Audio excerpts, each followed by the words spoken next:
창세기 강의 64번째 시간입니다. 노아의 세 아들의 족보가 들려주는 인류의 역사 이야기 두 번째 시간을 함께 갖도록 하겠습니다.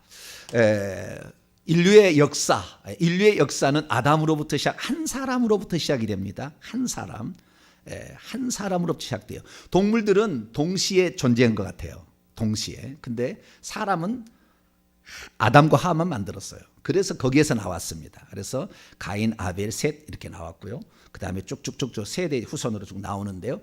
그러다가 인간이 타락하게 되자 가인의 족속하고 셋의 족속이 결합되어서 폭력과 음란과 살인으로 이어지게 되니까 하나님이 쓸어버리겠다 해서 노아 때 노아의 홍수를 내리게 됩니다. 노아는 아담의 10대 손으로서 약 1600년 뒤에 이렇게 나온 사람인데 결국에 그냥 쓸어버립니다. 그래서 노아와 노아의 세 아들만 남겨놓고 다 썩는데 그때 결혼은 이미 했기 때문에 노아와 노아의 아들 셈, 함, 야벳 부인들까지 합치면 총 8명만 살아남고 끝나게 되죠.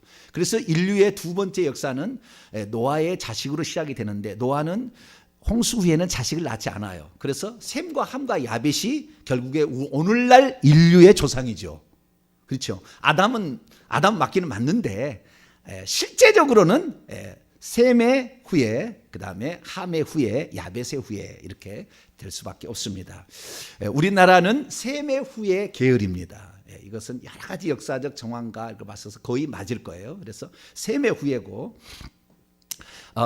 그래서 우리가 누구의 후예인가라는 것을 얘기하는데 이 지금의 오늘날의 언어와 민족과 그다음에 나라와 도시들 이런 것들이 언제부터 생성됐는가 이건 성경이 가장 잘 정확히 알려줘요. 다른 모든 자료들은 윤색됐거나 변질됐어요.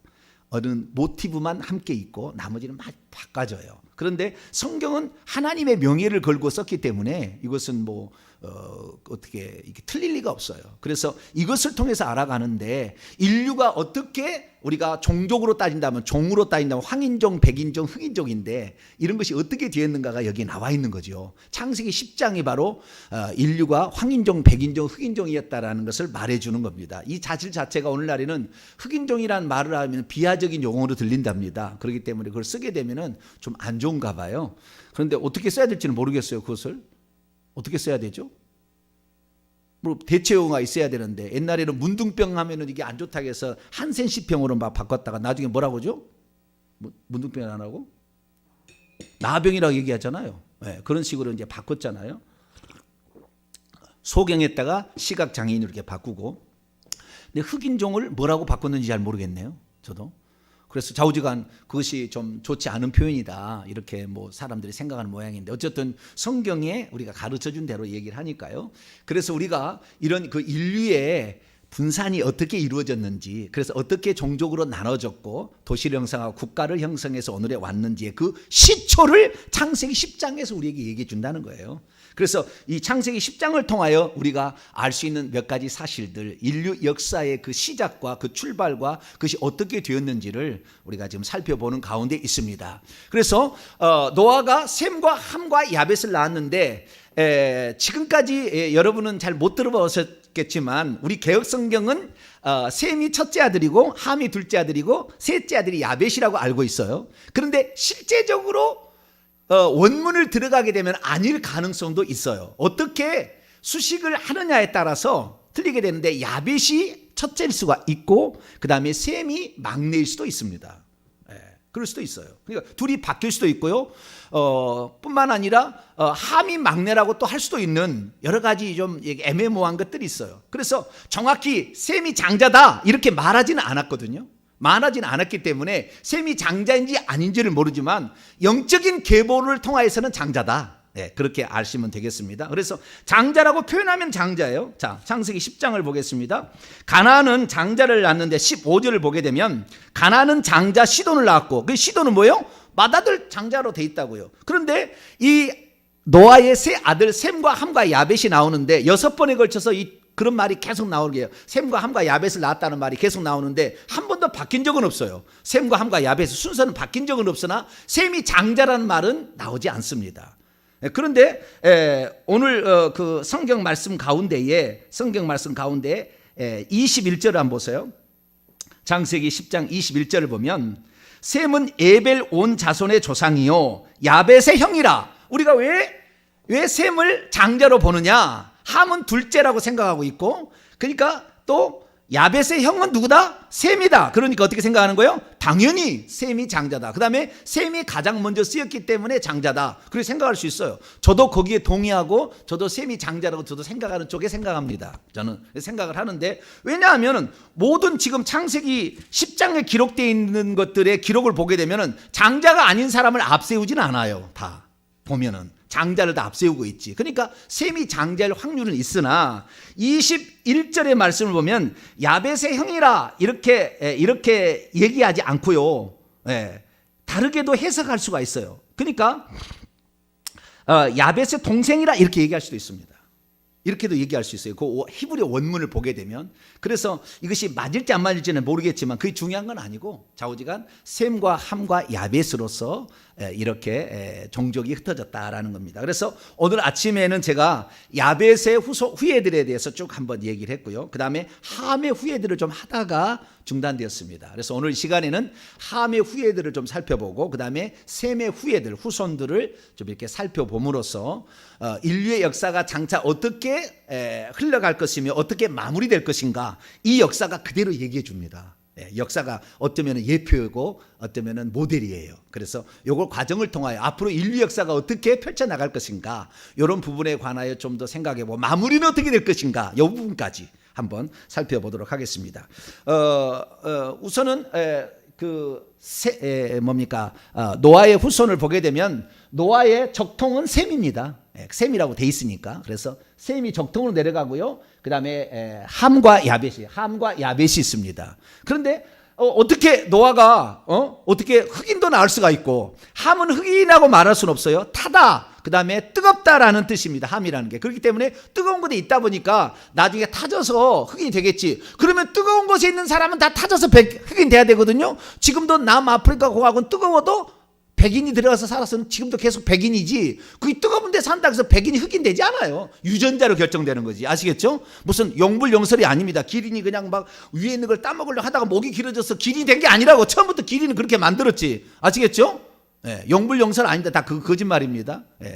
그래서 자우장 유전적으로 가게 되는데, 그러면 어떻게 한 뱃속에서 아버지가 자식을 낳는데 흑인과 백이 나오냐? 전 나왔다니까요. 나무 위키에 보면은 저게 아주 딱 하나 챕터로 나와요. 한 종족에도 백인, 흑인, 황인이 나올 수 있다고, 유전학적으로 다 나온다고 나와 있어요. 그래서 저것은 옛날에는 성경이 무슨 거짓말쟁이다, 어떻게 흑인, 백인이 한 뱃속에서 나와야 안 된다 그랬는데, 지금은 그렇게 하면 무식한 사람이 됐어요. 성경이 맞다고 이제 증명이 됐어요. 할렐루야. 옛날 1500년 사람들은 그 얘기를 하면은 맞아떨어진지 모르지만 지금은 그럴 수가 없어요. 유전학이 이미 다 나왔기 때문에. 그래서 지금은 그렇다는 것입니다. 자, 그러면은 이 셈과 함과 야벳이 저렇게 나갔는데 여러분 눈에 전혀 안 보이죠? 그래서 제가 크게 가져왔는데요. 노아가 셈과 함과 야벳을 낳았답니다. 아시겠죠? 너무나 간단히 잘 정리가 됐죠? 대홍수인데요. 600살에 대홍수가 되었고, 그 다음에 저 밑에 뭐죠? 350년을 살다가 돌아가셨어요. 그래서 이렇게 됐다는 것이고요. 그 다음에 그 노아가 난, 지난번에 오늘 아침에 했던 야벳이 셋째 아들이라고 봅니다. 그렇게 아니라도 상관없어요. 야벳이 셋째 아들인데, 이 셋째 아들은 저렇게 자식을 이제 낳게 되는데, 저 자식이 있었다라는 것을 이제 알게 되는데요. 그 중에서 이 중간에 있는 거 고멜, 마곡, 마대, 야완, 두발, 메색, 디라스가 야벳의 아들입니다. 몇 명이죠? 하나, 둘, 셋, 넷, 다섯에서 7명의 아들이고, 그중에 첫째 아들 고멜이 아스그라스, 리바, 도갈마를 세 아들을 낳고, 넷째 아들 야완이 헬라 족속이 그리스 족속입니다. 여기 족속이 엘리사, 달시스, 기띔, 도다님인데, 달시스는 다시스입니다. 역대 상을 보면 다시스로 나와요. 스페인을 가라는 건데, 요 4명의 아들을 낳았다. 다른 아들도 낳기는 낳았을 거예요, 나중에. 근데 요것을 쓸 무렵에는 그렇지 않았던 것 같아요. 그래서 요것을 이렇게 대했다는 것이 야벳이고요. 그 다음에 둘째 아들 함이 있는데, 함은 4명의 아들을 낳습니다. 그것이 구스, 미스라임, 붓, 가나안인데요.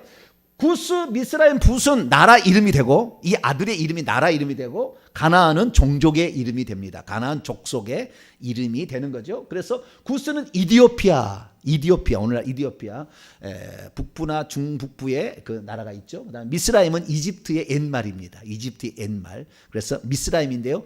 미스라임이라면 두 이집트란 뜻이에요. 그래서 상 이집트, 하 이집트하고 나눕니다. 이렇게. 그래서 미스라임이고, 그다음에 붓은 리비아, 지중해 연안의 리비아라는 그걸 가리키는 거예요. 그다음에 가나안은 이 이스라엘이 지금 사는 땅, 팔레스타인 그 땅을 가나안이죠. 그래서 이렇게 있고요. 미스라임은 미스라임이 아니라 구스입니다. 구스가 첫째 아들인데요. 이 구스가 아들을 낳아요. 5명의 아들을 낳는데 스바, 하일라, 삽다, 라마, 삽드가까지 5명을 낳고 그다음 하나를 더 낳습니다. 그것이 니므롯이에요. 니므롯. 자, 오늘 성경을 보겠습니다. 자, 7절입니다. 7절부터 9절까지 읽습니다. 시작. 구스의 아들은 스바와 하일라와 삽다와 라아마와 삽드가요. 라아마의 아들은 손자의 아들은 스바와 드단이며, 구스가 또 니므롯을 낳았으니 그는 세상의 첫 용사라. 그가 여호와 앞에 용감한 사냥꾼이 되었으므로 속담에 이르기를 아무는 여호와 앞에 니므롯같이 용감한 사냥꾼이로다 하더라. 아멘. 자, 여기를 보면은 창세기 10장에 나와 있는 것은 전부 누가 누구를 낳고 누가 누구 낳았다 이런 식으로만 끝나거든요. 어떤 인물을 소개하지는 않아요. 근데 단 하나 인물을 소개하고 있습니다. 그 사람은 니므롯입니다. 함의 손자죠. 함의 아들은 구스고 구스의 6째 아들이죠. 네, 6째 아들이 니므롯입니다. 그래서 그 니므롯이 결국에 함의 손자인데 이것은 특별한 설명을 하고 있어요. 이것을 특별히 설명하는 이유는 창세기 11장을 조금 설명하기 위해서, 창세기 11장 나중에 설명하겠습니다. 창세기 11장은 다음 날에 하지만 좌우지간 창세기 11장 바벨탑 사건을 미리 예고하려고 이걸 좀 써놓은 거예요. 왜 바벨탑 사건이 일어났는가 거기에 대해서 알려고 하는데, 이걸 많이 설명한 것은 이것을 잘 보라는 거죠. 이걸 잘 보라는 겁니다. 이것은 적그리스도의 예표예요. 인류의 역사에 거짓이 먼저 설칩니다. 거짓이 먼저 항상 설쳐요. 그리고 진짜가 옵니다. 그리고 항상 여기서 진짜는 결국에 아브라함으로 이제 시작이 될 거거든요. 여기에 셈의 족속은 아브라함이 시작이 되는데, 진짜가 올 때까지는 가짜가 먼저 설친다. 이것을 우리는 알아야 됩니다. 그래서 우리가 가짜를 분별해 내야 되는데, 이 니브롯은 가짜로서 소개를 하고 있는 거예요. 그런데 이 니브롯은 세상의 처음 용사다 이렇게 나왔어요. 이 용사라는 말은 기뽀라는 뜻인데 강한 자라는 뜻입니다. 강한 자라는 뜻이고요. 이것이 세상에 땅에 처음 난 강한 자인데, 이 그 니므롯이라는 말을 그 원뜻을 찾아가 보면 반역하다라는 뜻입니다. 반역하다. 님이라는 어떤 존칭 전미사에 그다음에 으롯이라는 것을 그러니까 마라드라는 말이 있는, 마라드가 합쳐진 거, 님에다가 마라드가 합쳐서 니므롯이 되는데, 마라드라는 말이 대적하는 자, 반항하는 자, 거역하는 자라는 뜻이에요. 이것이 마귀거든요. 그러니까 마귀의 존칭어를 붙이는 거예요. 니므롯은 님노르라고 하는데, 좌우지간 이것은 마귀를 지칭하는 사탄에 먼저 설친다는 거예요. 그러면 어떻게 해서 설치느냐? 이게 이 사람이 인간 사냥꾼이 됩니다. 인간 사냥꾼이 돼서 자기의 능력을 막 발휘하게 되는데, 이 사람이 왜 능력을 발휘하게 됐을까 궁금하잖아요. 궁금한데 그 궁금한 것을 외경은 우리에게 얘기를 해줘요. 성경은 얘기하는데 외경은 얘기하는데, 외경은 어떻게 나오냐면, 야살의 책을 보게 되면 재미난 이야기가 나와요. 아담과 하와가 타락을 했잖아요. 그때 부끄러우니까 하나님께서 무화과 나무 잎으로 하고 있는 걸 치워버리고, 말라버리면 다시 또 해야 되니까 가죽옷을 지어 입혀요. 그 가죽옷을 지어 입혀 가지고 처음에 인간의 옷이 그게 시작이 되거든요. 근데 그 옷을 노아가 결국에 갖고 있어요. 계속 물려받아 가지고 노아가 가지고 있는데, 그게 무드셀라가 입고 있었던가, 자우지가 입고 있었다가 노아가 그걸 간직하게 되는데, 그 방주에 그것을 놔놓는데 이것을 함이 훔쳐요. 함이 훔친다고요. 그러니까 함이 저주를 받는 이유가 다 뭐가 있는 것 같아요. 함이 그것을 훔쳤다가 누구에게 주냐면은 니므롯에게 줍니다. 이걸 훔쳐가지고. 그래서 니므롯이 이것을 입자마자 능력이 나타났다는. 그러니까 영화에 보면 반지의 제왕, 반지만 딱 끼워버리면 어마어마하게 힘이 나와버리잖아요. 그거 비슷한 거예요. 그 니므롯도 그 옷을 딱 입어버리니까 사람이 달라졌다는 거. 그러니까 그 거꾸로 말하면 벌써 귀신이 그에게 들어와서 점령했다는 거잖아요. 다른 말로 표현하자면 옷이 그렇게 쓸까는 아니고, 그 귀신이 그를 점령해서 그를 쓰는 거잖아요. 그래서 그가 그 옷을 입어서 그때부터 사람들이 그를 따르기 시작하고, 그가 그 용사가 돼가지고 사냥꾼이 돼서 사람들을 사냥하게 되는데, 복종하자면 죽여버립니다. 그래가지고요, 이 니므롯이 엄청나게 이제 그 세력을 확대해 갑니다. 세력을 확대해 가는데요.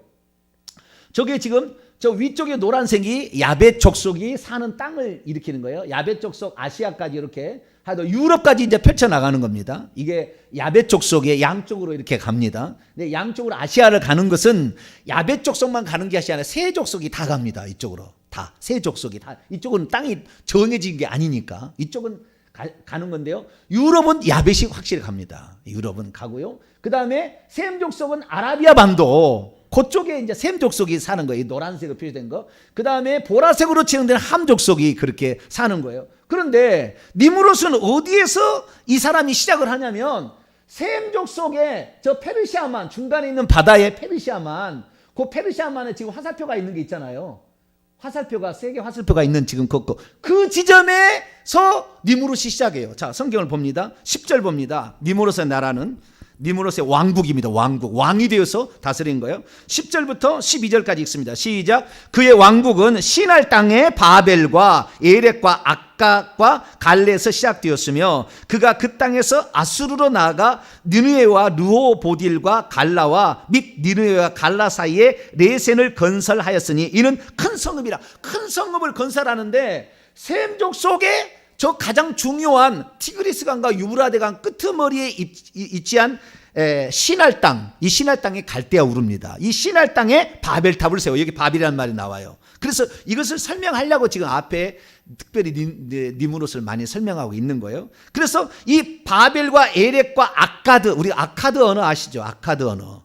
고대 바빌로니아에 있었던 아카드인이 있습니다. 그래서 고대 바빌로니아인이 수메르인도 있고 아카드인도 있는데 거기에 있는 거예요. 아카드인을 여기 아카시라고 나와 있는데요. 갈레 이 네 도시에서 이 니므롯은 거기에서 시작합니다. 그러니까 아까 6명의 아들하고 니므롯을 따로 한 것은 이놈이 따로 가서 남의 땅에 들어가서 거기다가 포진해서 거기서 옷을 입고 연결이 되어서 사람을 포진해 넘어가게 되는데 이 친구가 어디로 넘어가게 되냐면은 아수르가 지금 있는데요.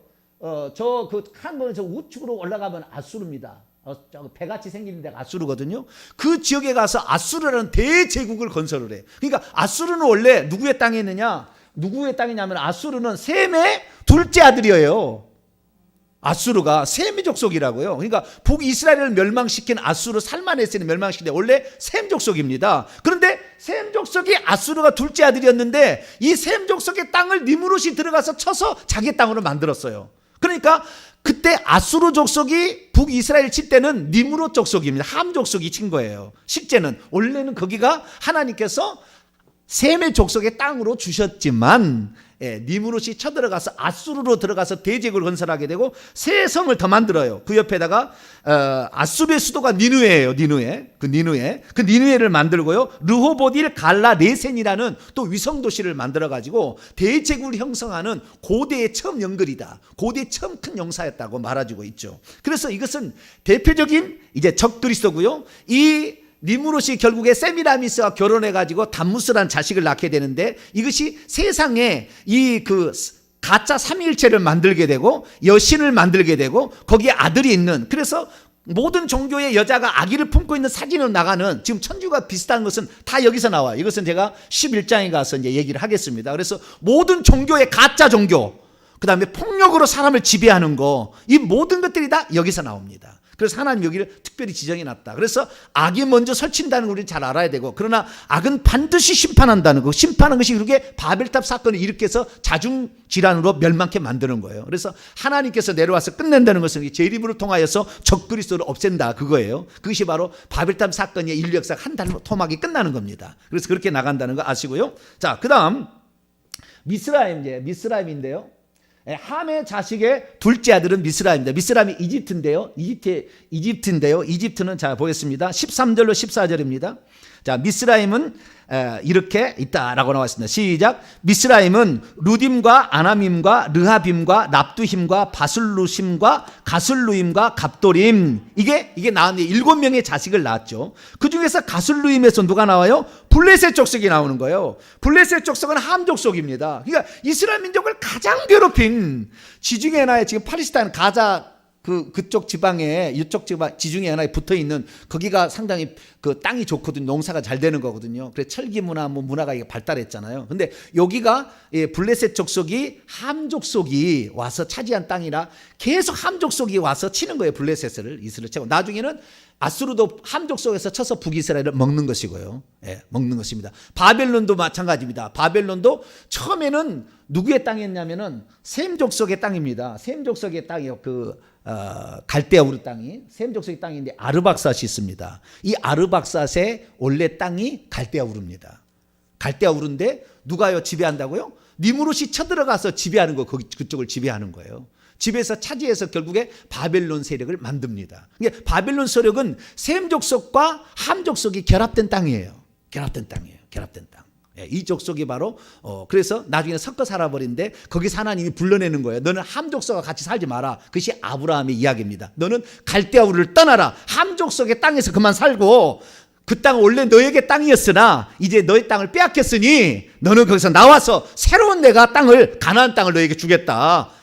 나는 믿고 따른다고 한다면 함 족속의 땅인 가나안 땅을 주겠다 이렇게 하는 거죠. 그 가나안은 무엇입니까?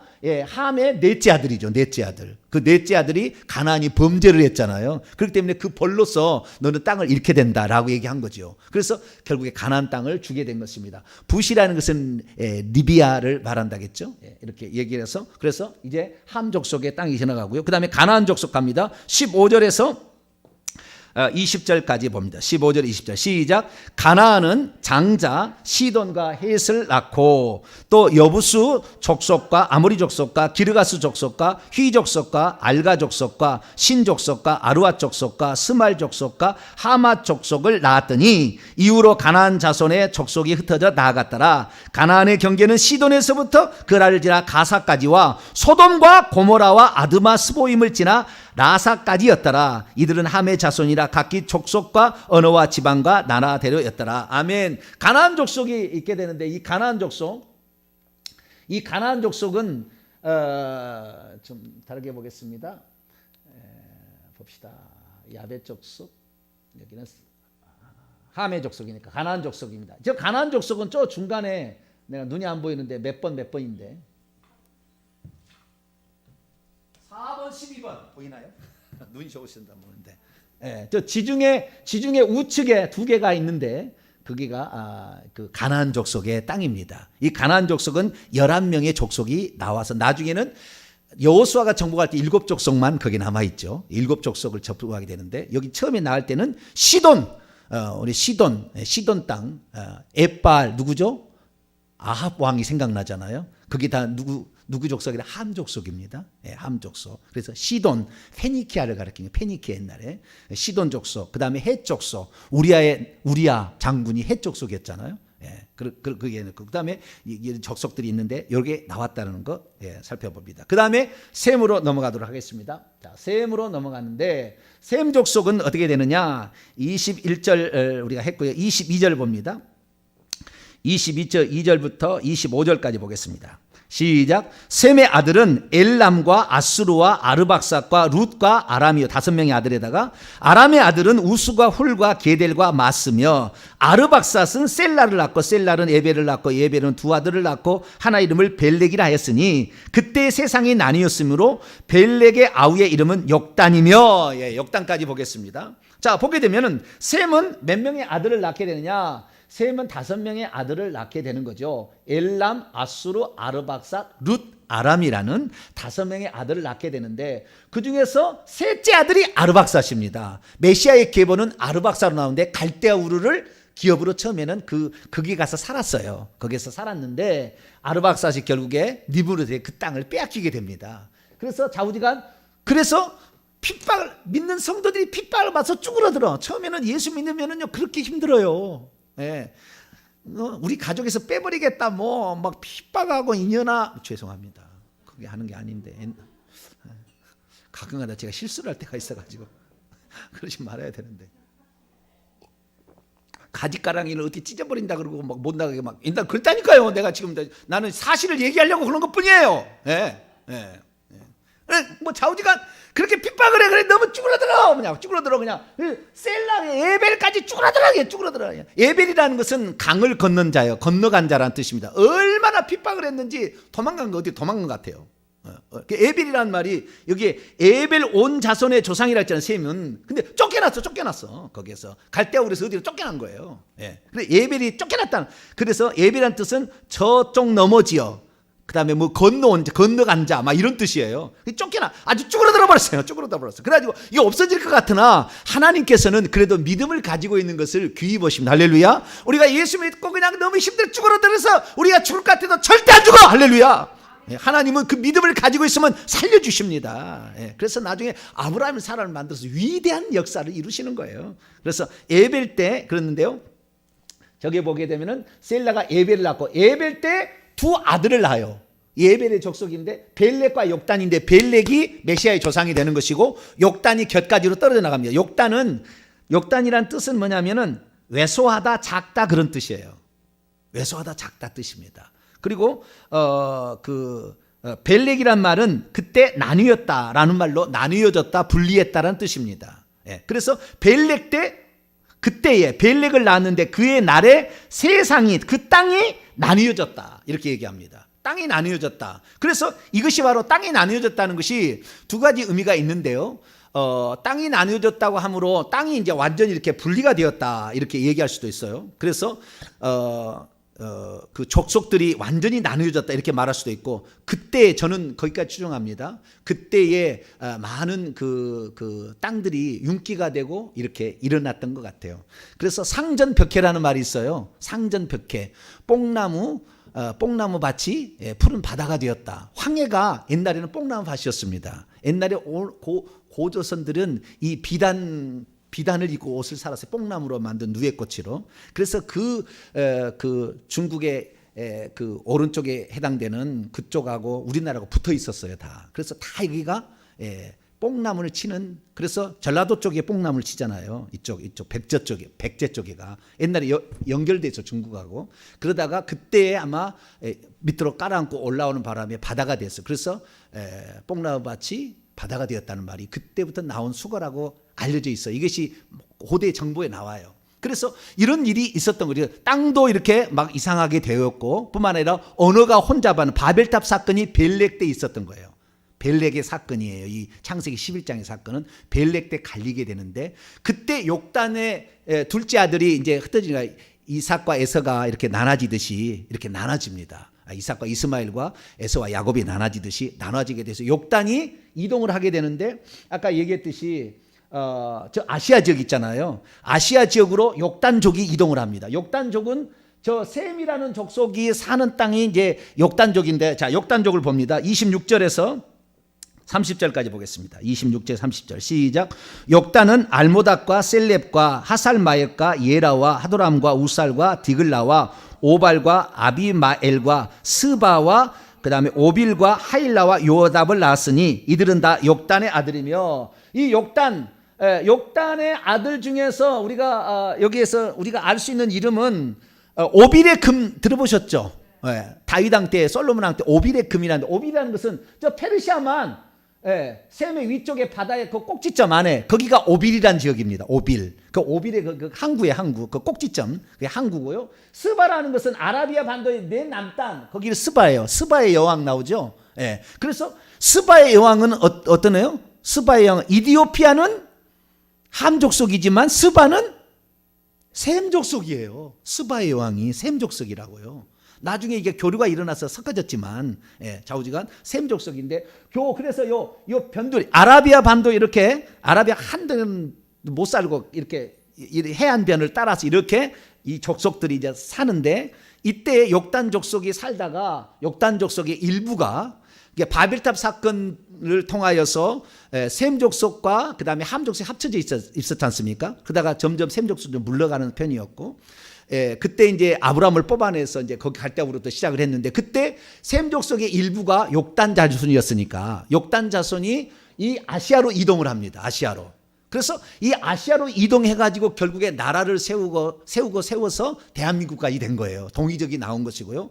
함 족속 가운데서도 이동을 해가지고 진화 족속이 나오게 되는데 이 진화 족속이 중국 족속이 되죠. 진화라는 말은 가지지자입니다. 그래서 원래 한국이 중국의 중심에 원래 있었어요. 근데 중국한테 빼앗겼죠. 항상 역사가 지면 빼앗기듯이 그렇게 된 겁니다. 그래서 오늘은 시간이 없어서 거기까지 다 못하고 그렇게 갔고요. 그 다음에 저 야베 족속이 위로 올라가면 러시아가 나옵니다. 러시아가. 그래서 그 땅으로 가가지고 또 이렇게 넘어왔고. 그래서요, 여러분, 지난번에 우리가 셈과 함과 야벳을 봤지만 야벳은 셈의 장막에 거한다고 그랬잖아요. 셈의 족속이 모든 종교를 만들어요. 모든 문화를 만듭니다. 그리고 이것들이 퍼져나가게 돼 있습니다. 그래서 종교의 중심은 셈 족속인데 이 셈 족속이 결국에 나중에 기독교가 이제 셈 족속에 꽃을 펴서 유럽을 가가지고 셈 족속이 되지 않습니까? 그러면 기독교가 어떻게 되냐면은 러시아 종교에 그다음에 그리스 종교에 영국 성공에 다 그게 야베 족속인데 이 그들이 원래의 유대교 하나님을 믿는 거하고 기독교를 그들이 다 차지해서 나중에 차지한다는 거예요. 그래서 그대로 이루어지는 겁니다. 그래서 성경은 그대로 이루어졌다라는 사실을 그대로 말해주고 있는 것이죠. 그래서 우리가 지난번에 살펴봤듯이 이 종족들이 흩어지는 모든 것들이 성경을 그대로 말하고 있다는 것을 우리가 알 수가 있죠. 그래서 이 셈 족속 때 벨렉이 태어났을 때 그때 욕단조다고 헤어져서 그 중에서 우리가 동이족이 나왔다는 거, 이것은 나중에 제가 설명하겠습니다. 그리고 그 벨렉 때 사건이 바벨탑 사건이었다. 그 벨렉 때 누가 살고 있어요? 니무롯이 살고 있었고 니무롯이 이 바벨탑 사건의 주동자입니다. 그래서 이것은 다음 시간에 제가 이것을 하도록 합니다. 그래서 여기까지 보고요. 그 다음에 30 1절과 2절 읽게 마칩니다. 시작. 이들은 셈의 자손이니 그 족속과 언어와 지방과 나라대로였더라. 이들은 그 백성들의 족보에 따르면 노아 자손의 족속들이요 홍수 위에 이들에게서 그 땅의 백성들이 나뉘었더라. 아멘. 그래서 인류의 역사의 모든 것들은 셈과 함과 야벳의 역사였다라는 것이고 여기에 모든 것을 초점을 맞춰서 다 흩어져 갔다는 것입니다. 그래서 창세기 9장 1절에 생육하고 번성하여 땅에 충만하는 그 복이 임한 것입니다. 특별히 그 생육하고 번성하여 땅에 충만하라고 했을 때는 누구에게냐면은 노아와 노아의 세 아들에게 했거든요. 함도 복을 받는 사람입니다. 창세기 9장 1절에 보면 복을 받는 사람이기 때문에 복을 받을 사람을 노아가 범죄했다고 저주할 수 없었어요. 하나님이 복을 준다고 했는데 노아 스스로 그걸 할 수가 없는 거예요. 그래서 함은 저주했지만 함은 저주한다고 말했지만 함은 저주받았다고 안 나온다고 성경에. 가나안만 저주를 받은 거예요. 왜? 가나안이 어땠습니까? 가나안이 그 결국에 아버의 하체를 보는 일에 결정적인 어떤 참여를 한 것 같아요. 그래서 결국에 부모를 공경하지 않는 그 죄값을 물어서 가나안 땅은 결국에 셈의 자손에게 빼앗기게 되는 그런 상태에 갔다는 것이니까 우리가 하나님의 말씀은 정말 너무나 그대로 실현이 된다. 그 사실을 알고 우리가 기도할 때도 하나님 말씀이 들리면은 그 말씀을 붙잡고 그대로 기도하시면 되겠고요. 오늘의 핵심 포인트는 악이 먼저 득세할 수 있다. 악이 먼저 우리 공격해 들어오고 어떤 차지하지만 절대 실망하지 마라. 절대 실망하지 마라. 하나님께서는 반드시 잠잠하고 있는 그의 기도를 들으시고 오늘날 모든 것에 그리스도를 통하여 모든 걸 이루듯이 우리의 삶에 어렵고 힘들더라도 조금만 인내하고 참으면 어느 때는 하나님이 들었을 날이 하나님이 직접 개입해서 처리를 하시더라도 좌우전 우리를 갈대아우리에서 꺼내서 하나님의 사람으로 살아갈 때가 할 수 있으니까 어렵고 힘든 터널을 통과하더라도 원망 불평하지 말고 하나님 믿고 신뢰하며 끝까지 나가게 되기를 간절히 바랍니다. 기도하겠습니다. 전능하신 아버지 하나님, 감사 찬양과 영광을 주님 앞에 올려드립니다. 인류의 역사가 어떻게 흩어져 갔는지 전반적으로 살펴보았습니다. 하나님, 악이 득세하는 것 같으나 하나님께서는 항상 보시고 그들을 처리하는 것을 보게 됩니다. 우리는 신앙을 지키고 믿음을 지켜서 이 모든 것을 어려움으로부터 극복할 수 있도록 도와주옵소서. 우리 주 예수 그리스도의 이름으로 기도하옵나이다. 아멘.